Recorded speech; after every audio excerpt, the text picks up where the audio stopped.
Oh, what the heck. I guess I'll talk a little bit. Hi, guys. Luke's in the garden. Good to see you, Jeff and Andy. And, oh, okay. I was kind of fooling around. I wasn't planning to do a stream tonight, but I figured I'm in here working on some stuff, and I might as well just come ahead and turn on the stream and see what happens when I actually try and do some of this stuff live. The background is that I did a live set Saturday. Yeah, Saturday, I guess it was, and based on stuff that I'd done here, moved it over to the laptop, tried to you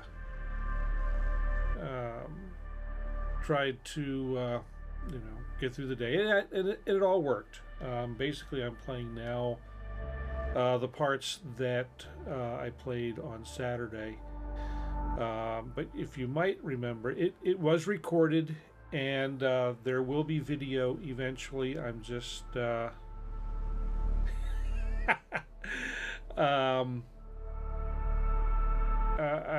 it was recorded. Once the videos are edited, then I will get a copy of it, or at least a link. Waiting for Uncle Chrome to do the editing. He was the audio recordist, and he'll be collecting all the video that was shot and slicing it up. It was ended up being, let's see, we started about noon with the first act, and there were 19. There's Paul.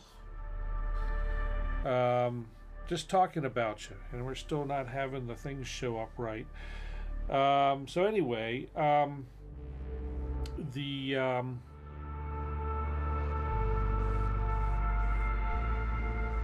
at all this. Anyway, I'm trying to catch up with the chat. It's flying now. So anyway, oh, Sean's here. Yeah, hi, Sean. Gosh, missing it all. So anyway,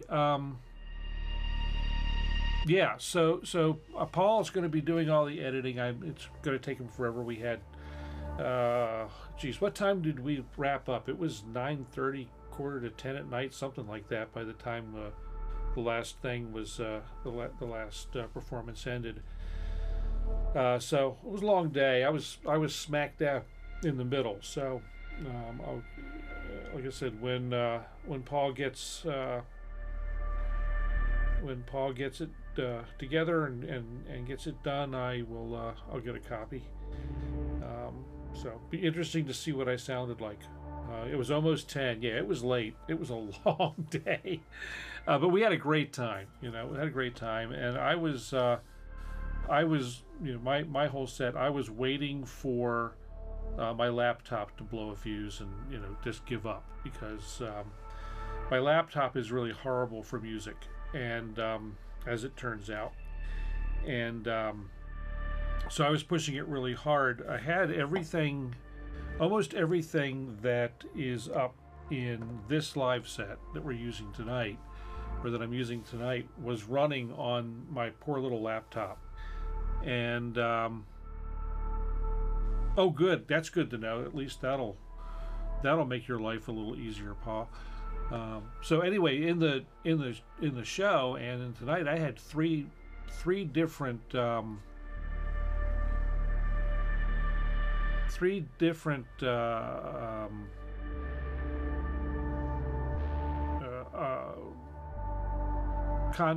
contrast sounds going.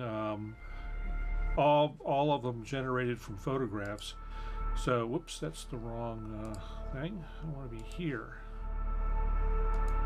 So I had this thing going, you know, which is based on the picture of me and Keith, and I don't have everything put back in the studio, so I don't have my usual slick controls bouncing around stuff. I got to do everything with the mouse tonight. So I had this one that we also made here. It's not doing anything at the moment. Thank you, Paul. I appreciate that. And then I had the breadhead patch.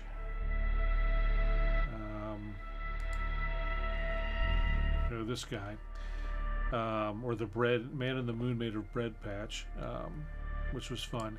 So I was able to run all of those, and unfortunately, switching between them, they all had to be active at the same time, so they're all sucking down processor.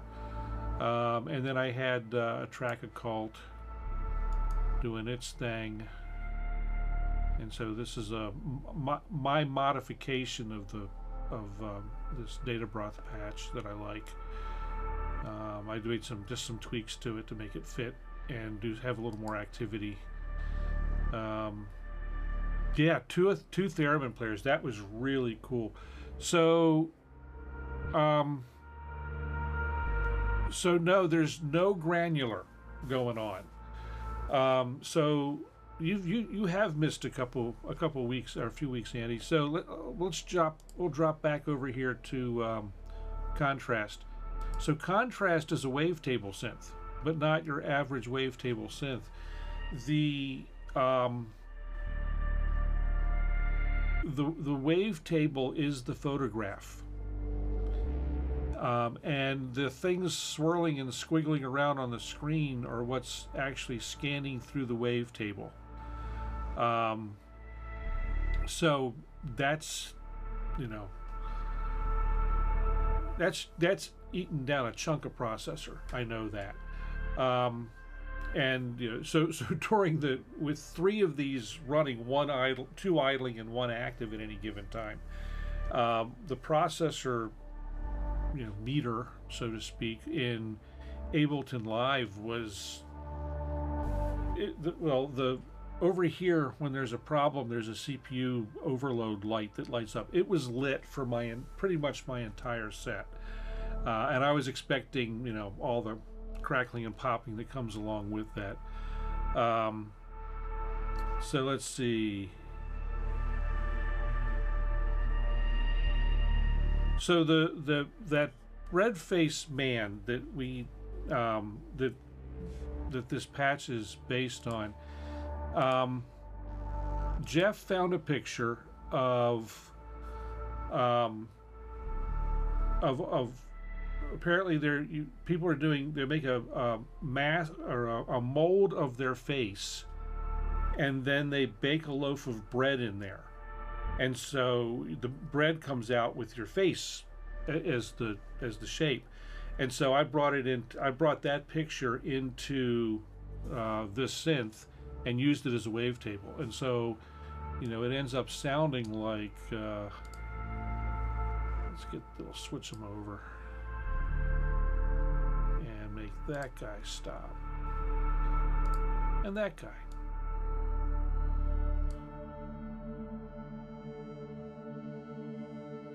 All right, cool, Paul. We'll chat with you later. So this, it's kind of, sort of, but not really at all. I mean, it's image based and whatnot, but this is taking it kind of really to a different level.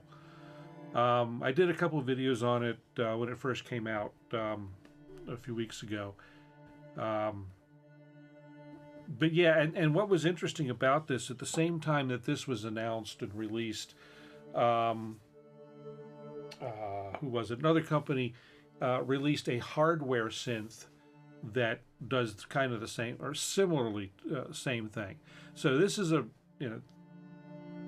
I'm looking at the CPU meter. It's the only thing going right now, and it's under control. So that's something I'll chat about in a little bit. So anyway, very cool stuff. So anyway, managed to get 3 of these to run on my crappy laptop, and then the cult thing, and then 3 different tracks of the Korg. So the synth is called Contrast with a K. It is by Dawson, and it's Dawson's newest synth. The hardware thing is called Terrain, and it uses a slightly different idea, but very, very similar in function to the way Contrast works, but as a hardware as a hardware synth. So anyway, there were tracks of my old favorite resonator, Resonation 4 from the multi-poly app. I had started the idea of doing the thing as a hardware only piece, and so I was writing parts for hardware, and I kind of decided that the way I make my music is a hybrid setup, so I figured that's what I will take to the show.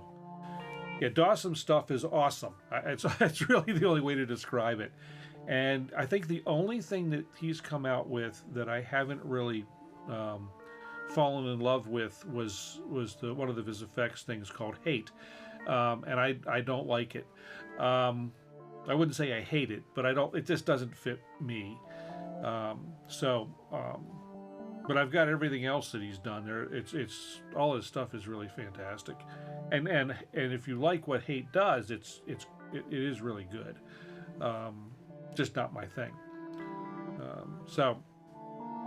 Anyway, I had these, basically the Resonations 4, and then also this Pad Drifter thing.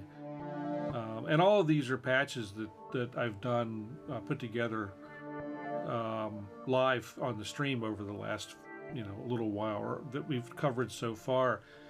So I was to the point where I had, let me get reset back up here to the top. Stop that, we'll stop that, we'll stop that, and start that, and this, and this. I had this going, this kind of thing. This was going to be like one of the backing track for one portion of the piece, and I decided, this needs a little more. But I was already, I had been testing on the laptop, and I was already pretty close to the breaking point.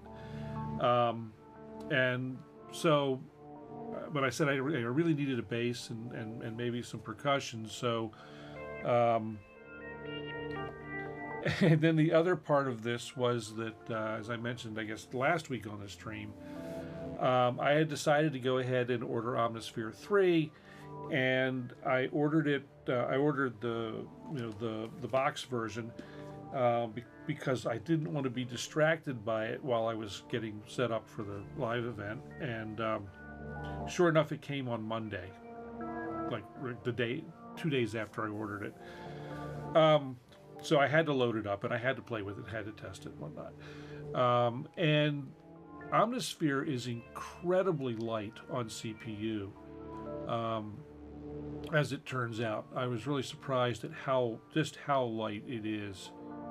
So I ended up using it to add this bass part, which I just made real quick, and I'm running it through some sidechain compression to the drum, which will just to get it out of the way of the drum. But I mean, this is about as simple as it gets. I mean, I'm using a sample, CS80 sample. And running it through the unison and wave shapers in Omnisphere. So basically I've got this guy going on, which isn't doing a whole lot except just playing the wave, and a few voices of unison that are, let's see, pitched up an octave from the bass tone, and not very much detuned, just a touch, just wanted to make just a little motion, and then the wave shapers in here doing just a little bit of stuff, just to give that bass a little interest. And then I figured, well, that didn't really add anything to my CPU load or much, so I figured I'd go ahead and do something percussive, which is also done in Omnisphere. And this one I just oops, wrong track. There we go. And both of these I haven't had the synth long enough to do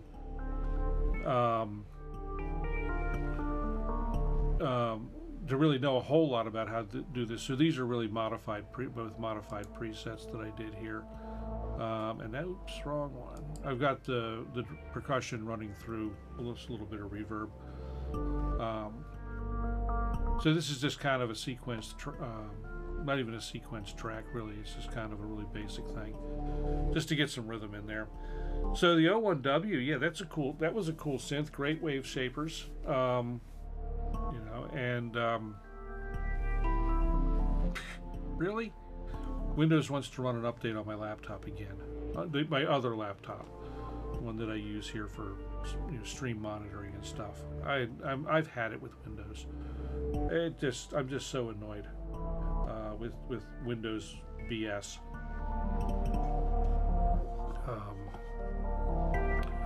Yeah. Although, so anyway, that's kind of the music stuff. That's as some of you know, I've been kind of fighting with performance issues on this machine, the studio machine, which is a you know, it's a Ryzen 9 with plenty of memory, and it's screaming fast, and you know, screaming fast SSDs and all that stuff, and it's been yeah. Excuse me. I don't have the mic mute button tonight because I haven't brought the Control S back into the studio yet. It's still sitting out in the living room. So if I cough, I'm going to have to hack and wheeze in your ears. Sorry. Anyway, so I was having performance issues even with this, and it's been, you know, it's been really, as a lot of you know, it's been really frustrating. So I was chatting back and forth in messages with Chris Bryant over at Signs of Life, because I noticed he's running, his machine is similar to mine, but the processor's a generation back. But other than that, his machine is fairly similar, and he also had been running into a lot of performance issues, especially as he loaded up Serum 2 and, you know, contrast and some other stuff that he's been fooling with. And you know, so I noticed, I just happened to be watching one of his streams and noticed that his CPU usage had dropped incredibly. And so I you know, got in chat and asked him about it, and so we're going to talk about this USB stuff. He commented to me that all he had done, I don't say all he had done, but what he had done is he had gotten in and really fine-tuned his USB bus management, and it cleaned up his USB buses. Now he's doing. He's running on his production machine. He's also running OBS, and so he's got 2 or 3, you know, USB cameras coming in, and you know, all of that. I don't do that. I keep all the video production stuff in hardware. But you know, so he has got a lot more going on in USB than I did, and I'm thinking to myself, you know, my USB act is really clean at this point. I've only got like 4 things, maybe 4 things on USB that count, and you know, the Stream Deck, which really takes like no bandwidth. So you know, I started digging into it to see what's going on in USB land, and so let's see. Yeah, I mean, I'm glad I've got my stuff separated, but it's you know, it's still been, as you know, Jeff, it's been somewhat problematic. So that's not the picture I wanted. Daggone it. Maybe I can get it back. Hold on. You're not seeing this. I'm in preview here. Here we go. So you know, I had a few things. I mean, I've had a few things on the USB, but basically I got down to having audio interface, the Control S, the Native Instruments Control S controller, MIDI controller, MIDI interface, and like one other thing. I guess the Stream Deck. Oh, and the Launchpad Mini. Now the Launchpad Mini and the Launchpad Mini, the Mini interface, and the Control S are all running through a hub back to a port on the computer. The Stream Deck runs separately, and because it was only ever intended to be on this machine temporarily, and at some point I'm going to split it off to running Stream Deck on a Raspberry Pi, or running the companion software on a Raspberry Pi. So the back of my machine looks like this. Oops, let's get the chat out of the way. So this is the panel on the back of the machine where, you know, all my USB ports are. And so there's obviously a bunch of USB 3. There's a bunch of USB 2.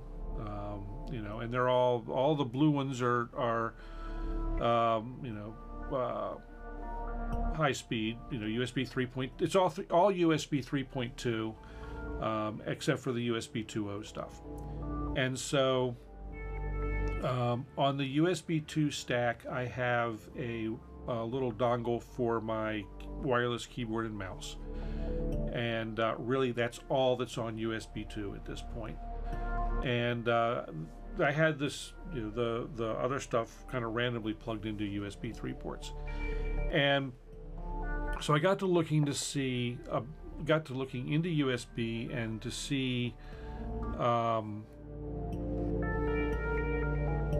what's going on inside my machine, and, you know, come to find out all USB ports are definitely not created equal. And take quick notice too of the two yellow USB or orange yellow USB ports. They're also USB 3.2, but on my motherboard they are what they refer to as the Lightning gaming ports, and so they kind of have a special place in the system architecture, which oh, that didn't work. That's the wrong picture. There we go. That's the picture I wanted. I could have brought anything up on the screen at that point. So this is how my machine works internally. So you've got the AMD processor, AM5 processor, in my case the Ryzen 9 7900X, and then this is the, you know, the PCI bus comes out, hits the chipset, and stuff spreads out from here. But also notice there's a lot of stuff that connects directly to the processor, and this is where things get interesting. One of the tech sites just did a thing on the other day about how all this really works in detail, but and why it's important to place things in the right slots in your computer. Because of the way it's laid out, if you look at the computer, you've got the top slot, or the slot closest to physically closest to the CPU is this guy, and that's where you want to put your graphics card if you're using a GPU, and then your first M2 MSATA slot, and then it goes on down from there. And then of course memory's over here, video. But what you start to see is in this architecture, directly connected to the processor are a number of USB 3.2 ports. And then there's a hub and some more USB 3.2 ports. So anytime there's a hub, you get a little bit of a slowdown. Anytime you have to go down the PCI bus and go through the chipset, there's a little bit of a bottleneck. Even though you're getting 5 gigabits per second supposedly or more, there's a little bit of some bottlenecking, some task management that has to happen. So yesterday I moved the USB port, USB to the audio interface to this port here. It's the only one that I could actually identify for sure, and that comes from, let's see, which way did I go to this? Yeah, that is this port here. It's the only one. The documentation on the motherboard is kind of mediocre, so that's the one that I could figure out for sure where was. And so I've put the audio interface there to give it the best chance of getting as much throughput as it can get. Now, my audio interface is still a USB 2 audio interface, but at least it's the one of the first things being serviced by the CPU. And the result is that, I mean, I am getting, I'm able to run, get all this stuff out of the way, all these things. I can crank all this stuff up. And of course, watch it make a liar out of me tonight, but I'll run all these tracks. This is 3 tracks of contrast, all doing something.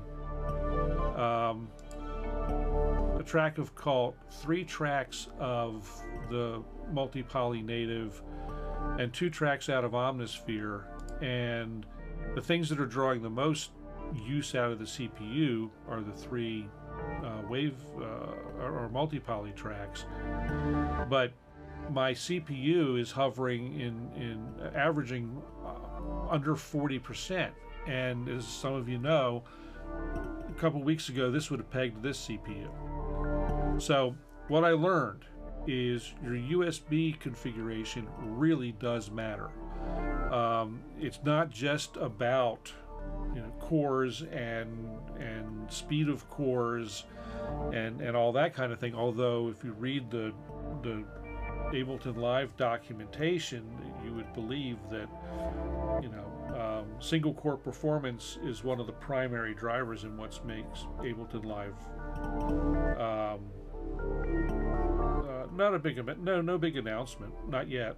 I don't know if there's going to be a big announcement, except that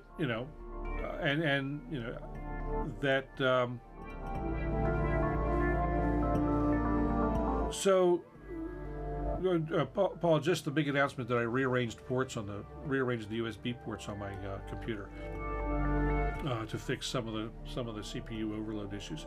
So really, I don't know exactly.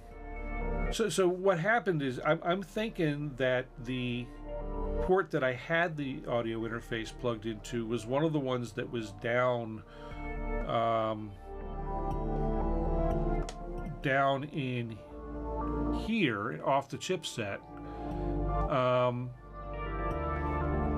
and so that, I guess that little bit, I know it was a USB, and maybe even it was like this on the hub off of here, but right now it's on this port here, which is being serviced directly by the CPU.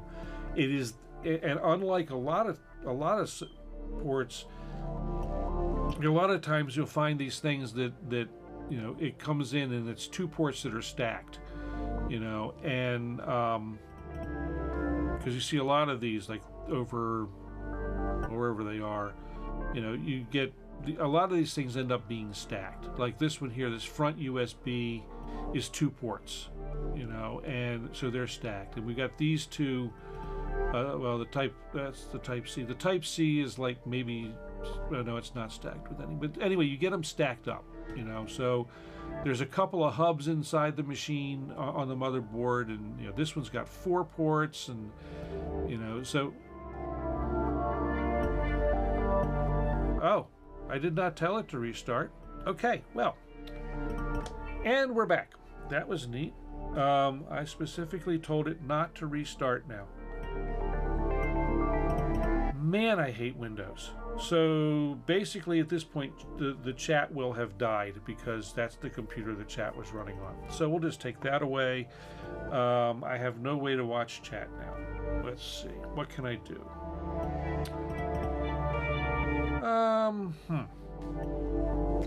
Let me get my iPad going here.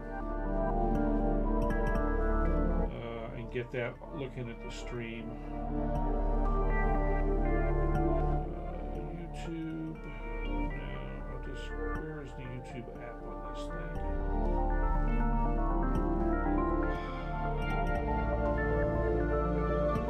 Stand by, guys. While I'm farting around looking for this, you guys can look at the pretty pictures.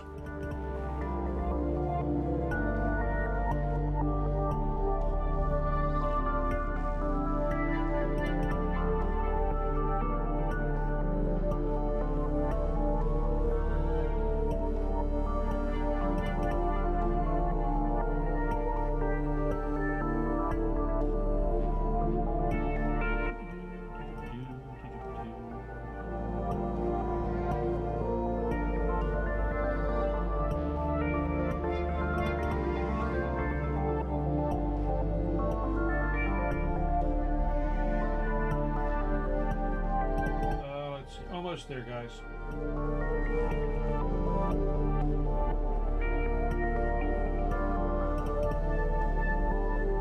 Okay. iPad to the rescue. Let's see if I have enough cable on this to move it over here. No, I don't. Okay, we'll stick it up here.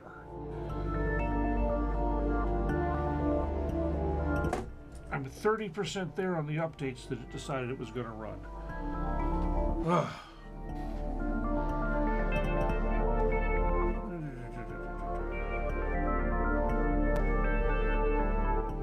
That clicky was from, probably with me farting around with stuff. Okay, so let's see. Yeah, restarting. So anyway, yeah, so everything else, I can't show you the, let's see, let's do, at least I have a backup for this. Yeah, there we go. I can't move the mouse pointer around on this because it's out of the graphics engine, but in the switcher. But so basically, if it's down in that lower block, it's got to come up to the CPU through the PCI bus. And I'm going to guess that I was connected to a USB port that was down on the bottom, and so everything it's now underneath graphics and hard drives or SSDs and all the other USB stuff that's going on. So I'm guessing that that was bottlenecking enough for the audio interface to have to take a little gas or something. Yeah, technology is great till you have to use it. Absolutely right, Andy.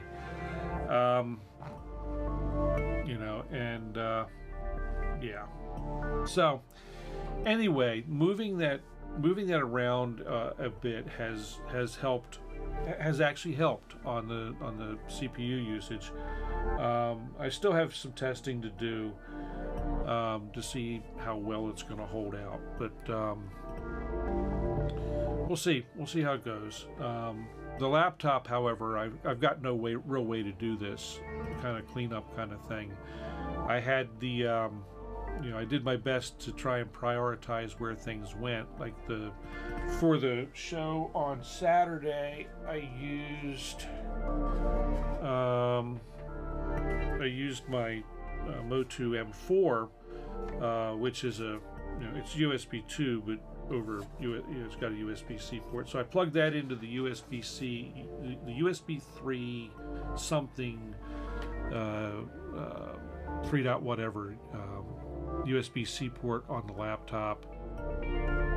And then one thing I do know about Windows is you got to be very careful about making sure that parts of Windows still use the old Windows 7 or earlier versions of USB stuff going on, and so you have to be careful where you put things on, that you don't plug things in different places than you did. So I was real careful to make sure that everything was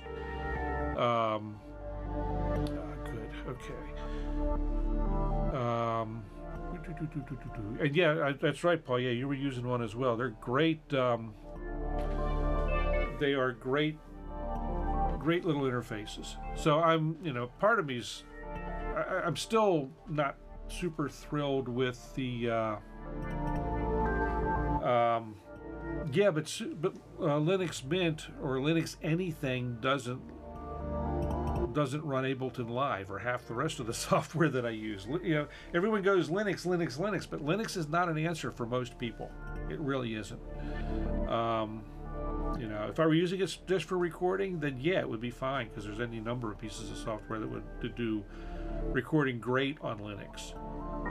And heck, you could even run it on a Raspberry Pi, you know, 4 or 5. It would be just great, you know, because Linux is super lean, and you know. So anyway, for laptop, I guess I'm thinking the next best thing to a Linux box, and you know, getting a small MacBook for that. I guess, I don't know. I mean, it held together. You know, it held together for the live. I just have to kind of, you know, to do that. Anyway, where was I? Let's see. We were talking about. Oh, so we had gotten through the USB bus thing, and so anyway, I'm going to continue to tweak that. But you know, there's only been so for the gig or for the live set on Saturday, you know, I had to be really careful to make sure I plugged everything back in exactly the way it was unplugged, so that I wouldn't have all this kind of stuff, you know,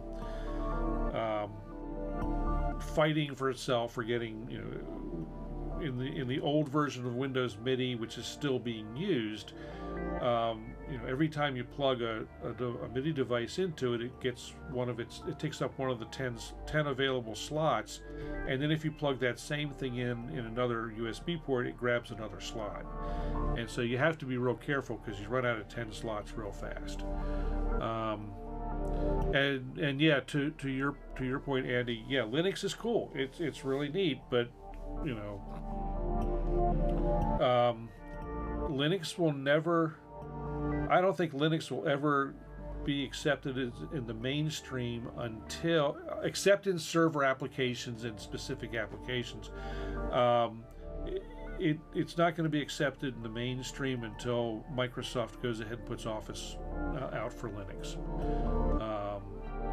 If and when that ever happens, then Linux will you know, everyone else will decide that Linux is a serious operating system, and do the thing. But it's not going to happen until then. Okay, so it looks like chat picked right back up. That's very cool. That it's the first time that's actually worked the way I had envisioned that it would. I just have to do that over here, so I'm looking at the right chat. VCVV.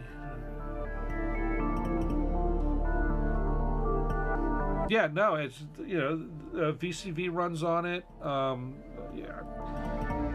If I had chosen the Bitwig route, although I did not get along with Bitwig when I looked at it.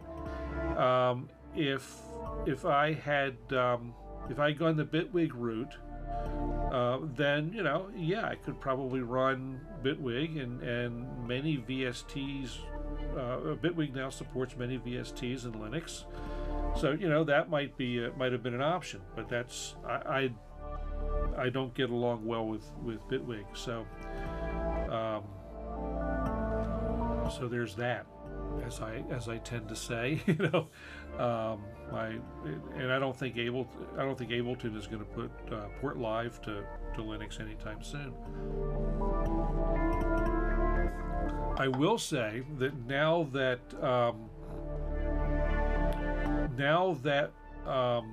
Steinberg has opened up VST3 and ASIO to the public domain, I think you're going to see a lot of stuff ported over to, you'll see a bunch of VSTs ported over to Linux, and the VST architecture will get picked up within the Linux world a lot more universally.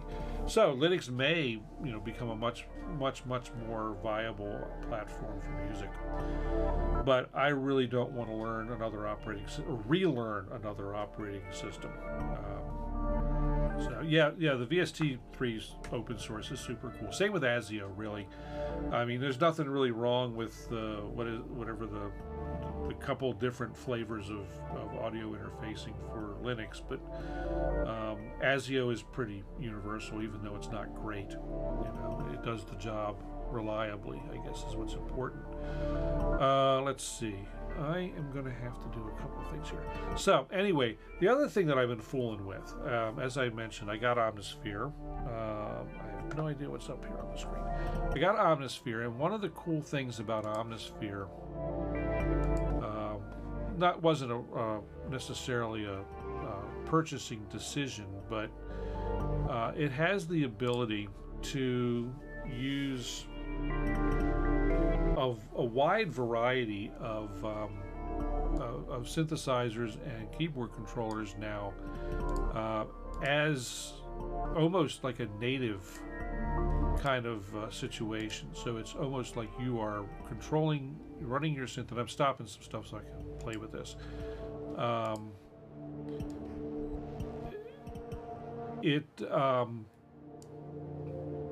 From my collection of synths, there's 3 that can be used as controllers for Omnisphere. One is the Take 5, and then I've also got the Cobalt 5S from Modal, and the Behringer Pro 800 can also be used as a controller. Now, I haven't tried the other 2 yet, but I have been fooling with the Take 5. And let me bring that shot up.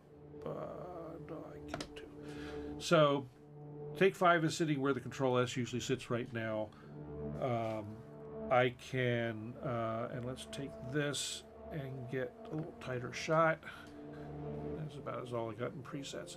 So, panel layout on the Take 5, basically LFO1, LFO2, some other stuff. Overdrive is here, glide rate, portamento is here. There's a vintage control. My 2 oscillators, mixer, filter section, basic settings, and clock and arpeggiator. My 2 effects are up here, and my 2 envelopes are here. So one of the really cool things about this is Omnisphere is smart enough to know what you're doing, and it'll, hey Will, good to see you, grab it. It will grab what I control, and if it needs to add something to the preset that's running, it will add it automatically. So let me do this. Let me go ahead and see. Oh, is it here? Somewhere I want to initialize the patch. So that should be the default Take 5 patch, which is on, just like on the actual Take 5, it's oscillator 1 and it's a sawtooth, and that's it. So now I can go ahead and start controlling stuff. So if I take the filter, you'll see it grabs the cutoff, and that's nothing particularly special, but it also knows where resonance is. And the filter envelope control level, the amount of envelope.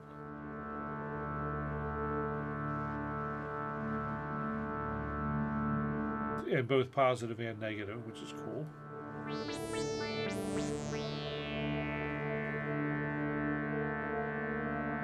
And right now, if you look down in the section, the filter control envelope section, I'm turning the knobs on the envelope 1, which is the filter. As soon as I move over to touch and move something on the amplitude, on the amp envelope, it switches over to that.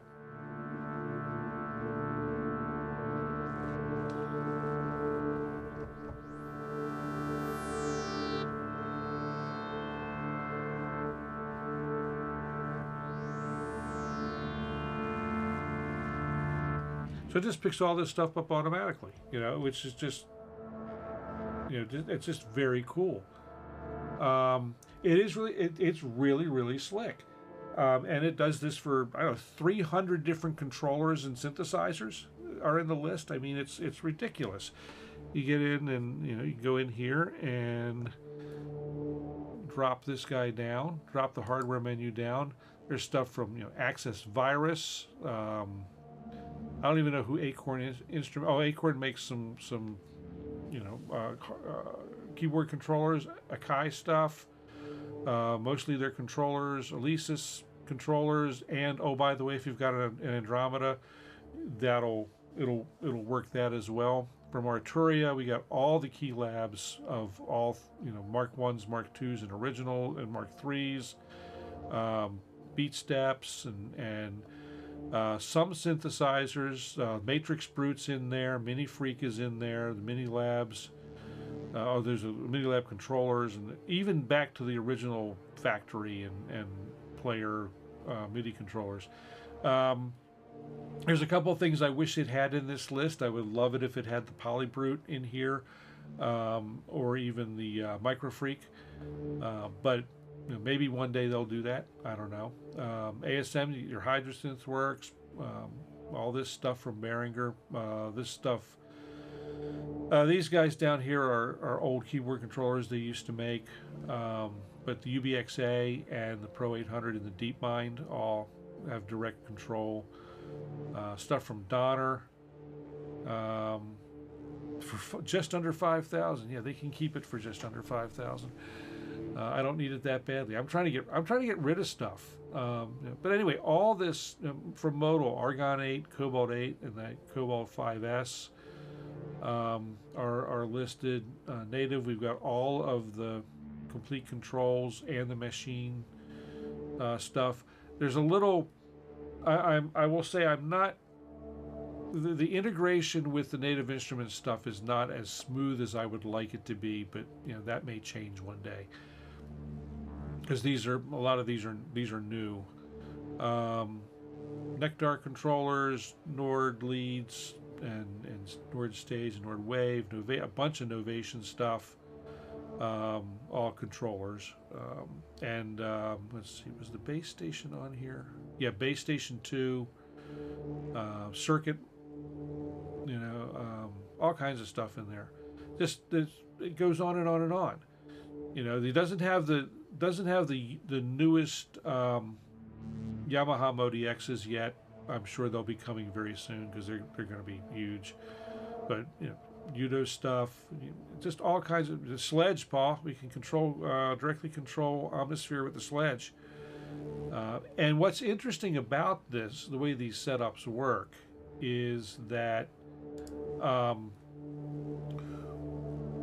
when you choose one of them, they've got basically modeled or sampled or wavetabled versions of all of those synths that are listed there. So when we jump into this, Omnisphere really turns itself into a Take 5, mostly. There's a few things it doesn't do, but for the most part, it builds a Take 5. And to build a Take 5, you got 4 layers. The 4 layers are oscillator 1, oscillator 2, sub-oscillator, and the noise generator. All in one, you know, it just pulls it up. And there's the overdrive, the master overdrive. If I were to go and decide I wanted to add reverb, I'll turn the reverb on, and let's see. I should just be able to start controlling it. Switches in, puts in on the aux reverb, or their super verb. It adds the reverb. That was not there until I turned it on.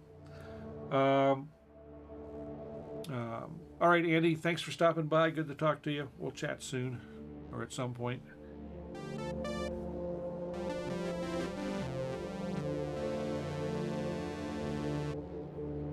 So let's see.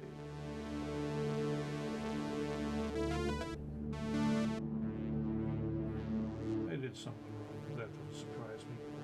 There are, as I said, there it goes.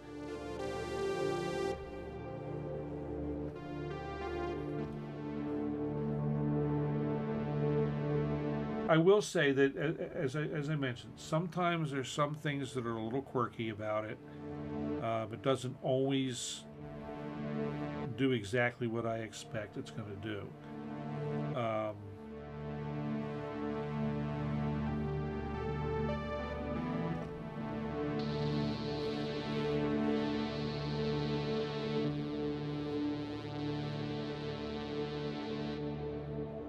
Let's see, turn that back up.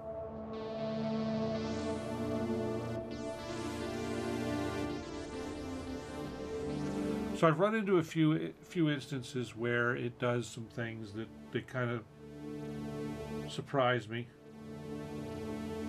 Like at the moment, it's still playing that last note.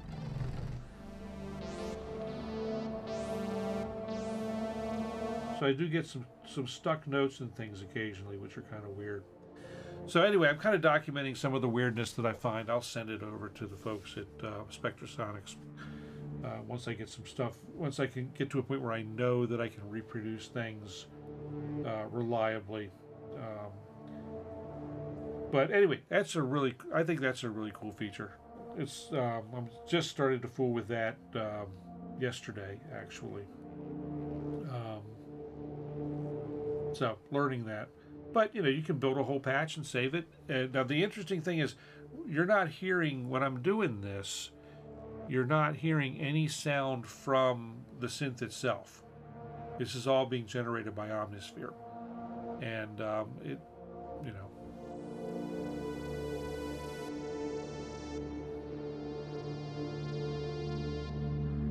part of the problem is my release was 7 years long.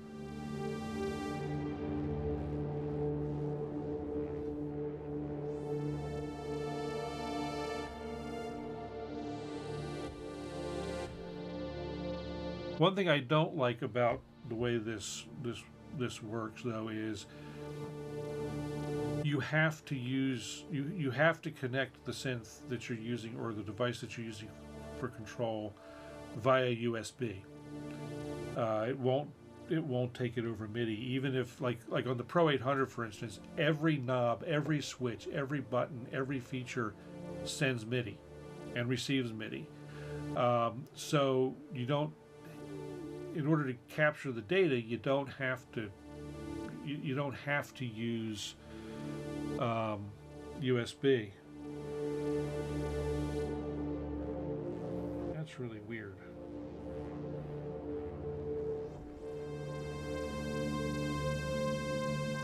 So I've got an envelope that's not on forever and ever.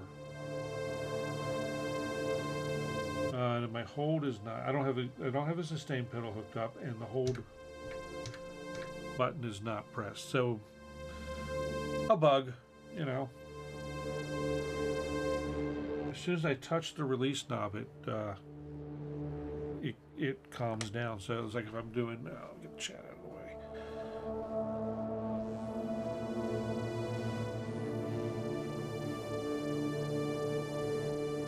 So now my hand's off. You can see my release is pretty on the amp envelope is not real long, but it's sustaining. And as soon as I turn the knob, it fades away. I'm not sure what's up with that.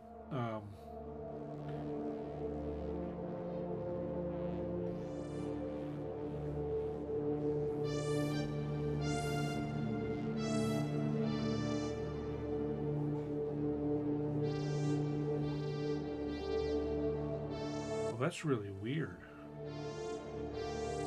It's reversing. Oh, that's weird. All right, I'm going to jump back over to here. I'm going to say none. Reload the sequential setup from scratch.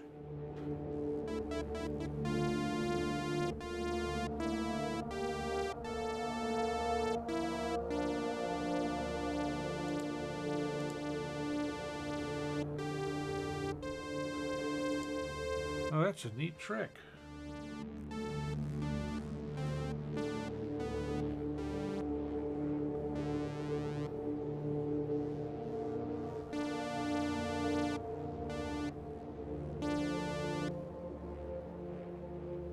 That's weird. All right, let's see. Filter envelope, no attack, no decay, full sustain, no release, full amount. Envelope, let's see. So let's do the amp envelope so that it's just going to be on when played.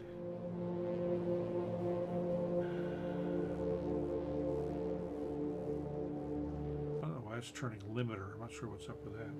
But okay.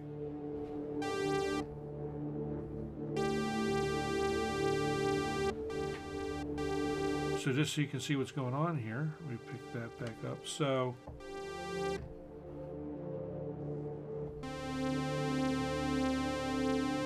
and there's no sustain.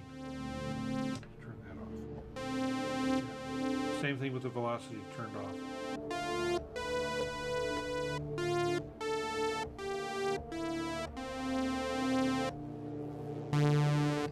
And now if I hold it and release, like it changes, but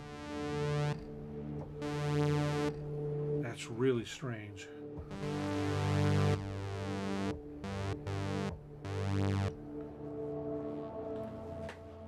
It did not do this the other day, or yesterday, I guess it was when I was playing with it. But, okay, so anyway, neat idea. Obviously little glitches in it, and I don't know, that could be something that's in my setup, so I'll have to play with it again, you know. So anyway, that was really all I wanted to talk about tonight, I guess. I'm still, as I said, still waffling on, you know, do I need get a new interface for in here in the studio? I'm sort of leaning that way. I don't think at this point that I need to replace the tower of power over there with a Mac. But the laptop, if I'm going to be doing hybrid live stuff, then it definitely needs to get replaced with something. So, you know, and all this trying to, you know, when I'm trying to not spend more money if I can help it. So anyway, that's going to do it for me.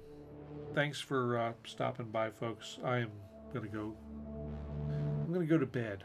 Actually, I'm going to have some ice cream first, and then I'm going to go to bed. So again, thanks everybody, and I will catch you all